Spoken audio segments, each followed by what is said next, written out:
Welcome to the Brant and Sherry Oddcast, sponsored by America's Christian Credit Union. To order Brant's latest book, Life is Hard, God is Good, Let's Dance, or to find out more about the show, go to BrantHansen.com. Wanted to give you an update on my candidacy. Oh, wow. It's been a while. You must have been really working hard.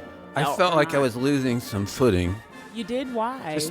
It's hard to break through the news cycle. It's crowded. It definitely is a crowded. By the way, I'm running in 2038, so I'm giving myself a little runway. Yes, that's right. Get my act together. But I want to make an announcement to try to get the momentum back. Oh, okay. To get it back. So Yeah. you did, in your Right, mind, you did have it. We had it, but don't have it now.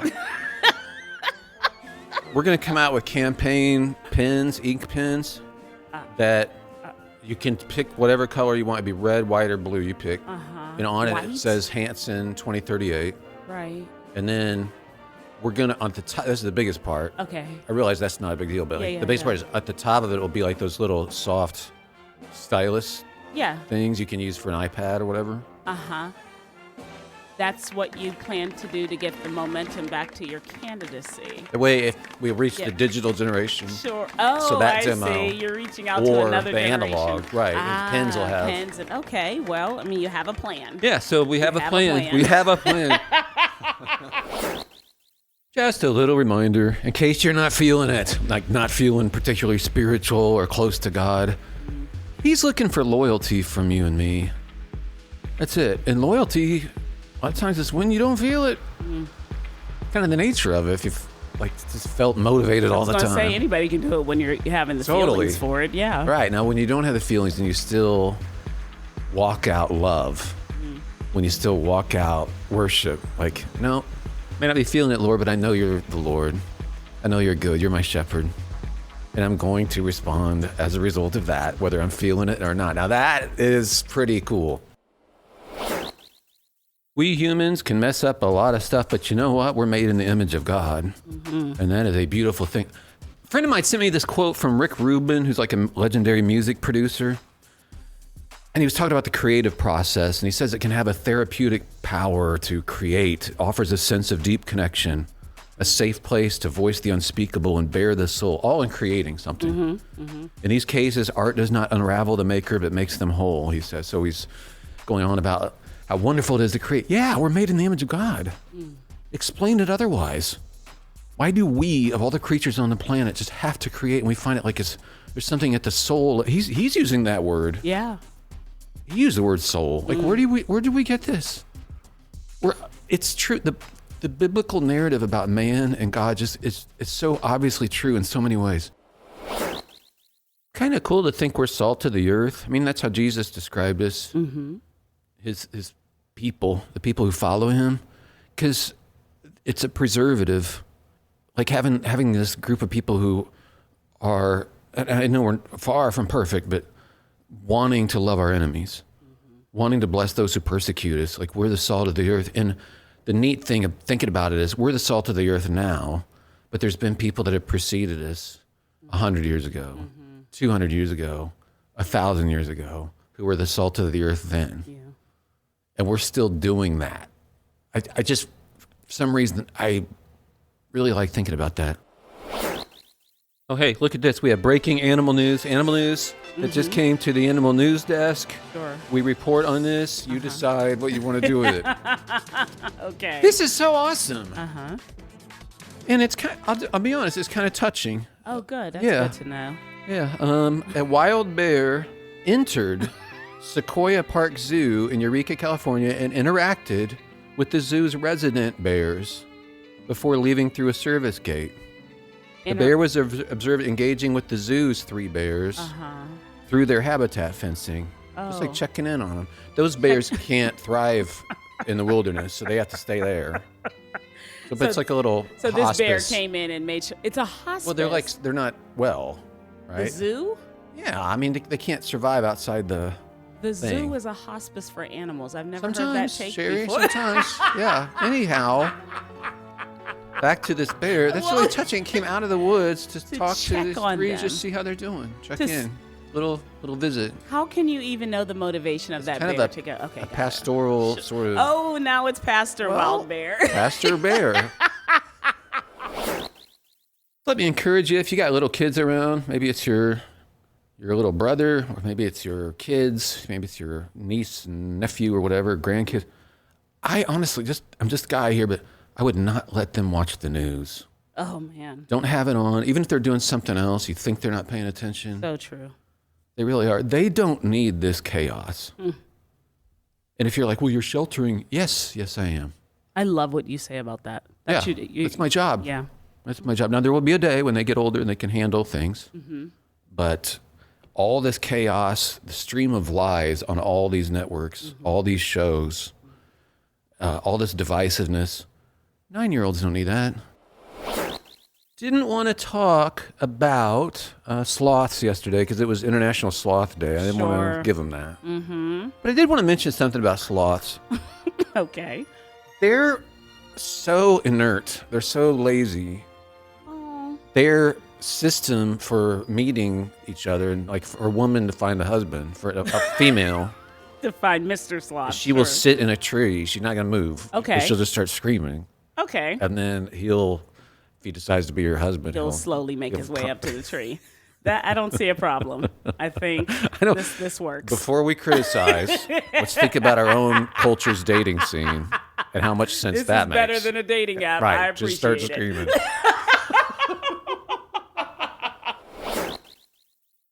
It's kind of funny. One of our sponsors gave me a T-shirt. I don't know how common this phrase is for a lot of people, but if you follow current events, there's a thing that's going out there called debanking. Okay. I haven't heard it. Banks both in Europe and the United States have said to certain people, like, you're not allowed to bank here anymore. Oh, wow. Okay. Because we don't like your point of view in life or whatever. Okay. So it's called debanking. America's Christian Credit Union gave me a T-shirt that says "Debank yourself," Okay. which I think is pretty funny. Okay. Because it's like, hey, I don't have to do major corporate banking like I have been doing, or I could do this as well. But Yeah. so they have all the normal like bank services and stuff, and we found them to be wonderful. They're awesome. Yep, and their motive has always been for decades, like how can we join together and fund stuff? Yeah. So whereas the profit would have gone to who knows what, it's actually going to missions and ministries and some really good stuff. So if you're interested at all, and it helps the show if you do this, go to branthansen.com, scroll down, and then click on the America's Christian Credit Union. We'd totally appreciate it if you would. The thing about sloths. Yeah. Okay, so the way my family would use that is the way they would use the word trifling, which means lazy or right. shiftless. Yes, right. Okay. It's one of the 7 deadly sins. It is. Like, historically. It is, but Yeah. I think a sloth in and of itself, this is how I try to tell myself when I think that I'm identifying those qualities is a sloth can't be a rabbit. Right. It's its nature. It's fully itself. Yes. And it can do things other animals can't do. That is right. Yeah. And so there are times where, like, trifling to me, the way we have used it, or even lazy, means that you could, but you're not. Right. But sloth is like, that's that. No, they're being maximally sloths. Yes. And It would be stupid for them and probably injurious physiologically. because They just take off running and That's start. right. Oh, hey, what's going on? Well, zip. Oh, that's not who they're they not are. made to do that. Right. And so I have taken to using that in a way that I say, okay, this is what you can anticipate. It's not it's not going anywhere else. You're not gonna. This is what is offered because this is what can be offered. Now you adapt. That's what I've said to myself. Who are you talking to? I am talking to myself about when I can do what I can do. I can do what I can do, and the expectation of a person that has a slothful nature. Well, there's nothing that they can do. This is it. Right. There's no expectation. What are you expecting? What do you think is going to happen here? Right. You do your part, and a sloth is going to take the time that they take to get from there to there. Right. So if I hire a sloth, and then I get like, man, you're so slow. Yeah, that is That's on me. That is exactly I hear right. ya. Yes, All right. I have told people that they don't accept it, and that's fine. But Message received. right. I It's not you. It's not you. I'm understand. not talking about you. That's What? why I didn't want to launch into it because you're going to think I'm talking about you. Why? I am not.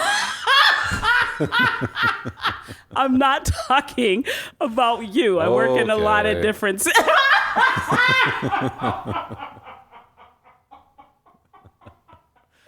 I work with a lot of different people in places, Brant Hansen. Okay, it's cool. Yes. Right. I'm not, do you understand I am not talking about you? Okay. I'm quick. Okay, yeah. I don't talk that quick, but my brain's a sloth can't do that. Can't do that. Look at that. Look at that. Look at that. That's not, no. That's not, sloths can't do that. Can't do that. So we've lived in close quarters with people for quite a while now. We have a townhouse. We've had townhouses, condos, that kind of stuff over the years. Mm-hmm. So there's always somebody on the other side of the wall. Yeah.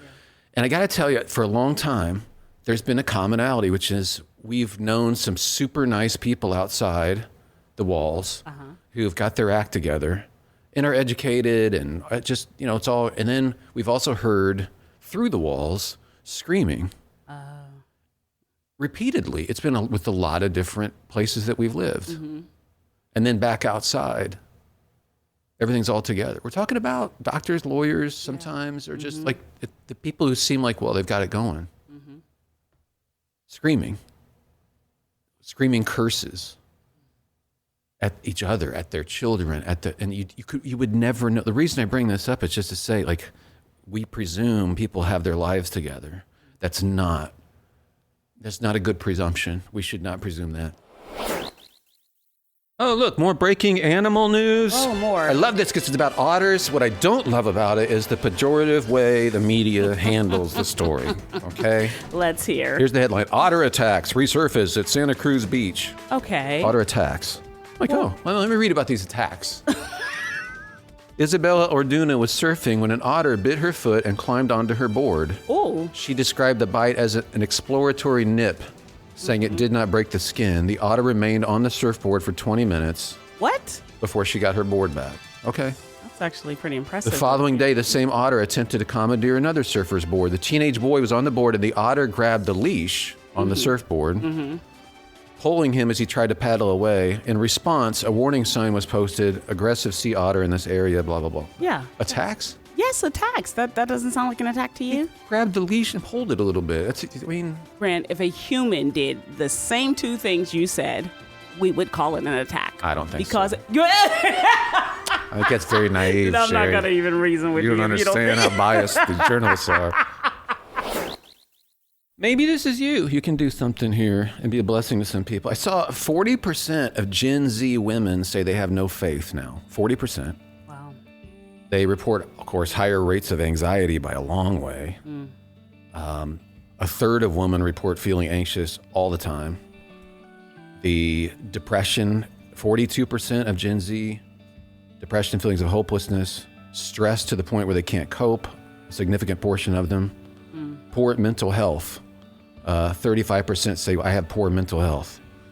Like, just an idea that if you're involved in a faith community, a church, be thinking about that, like how to address what lies our culture is telling to people to lead them to that sort of lack of mental health. Because this is all based on cultural lies, and to be able to love people too genuinely, go, what are we not doing?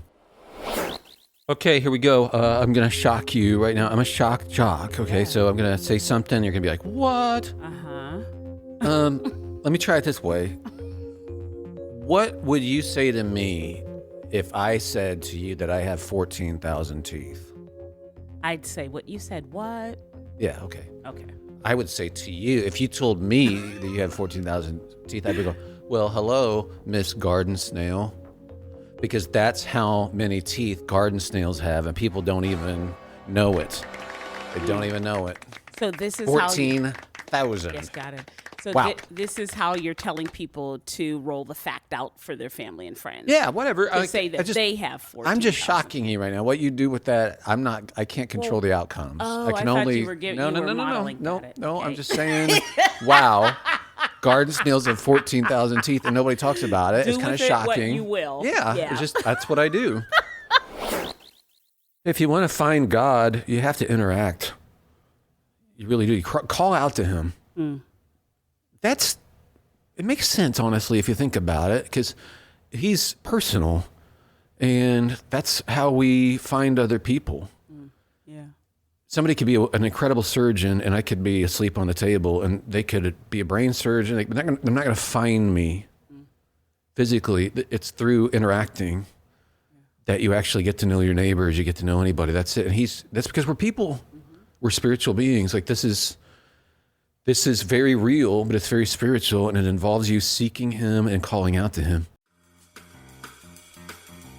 The Brant and Sherry Oddcast, sponsored by America's Christian Credit Union. To find out more about the show, go to BrantHansen.com.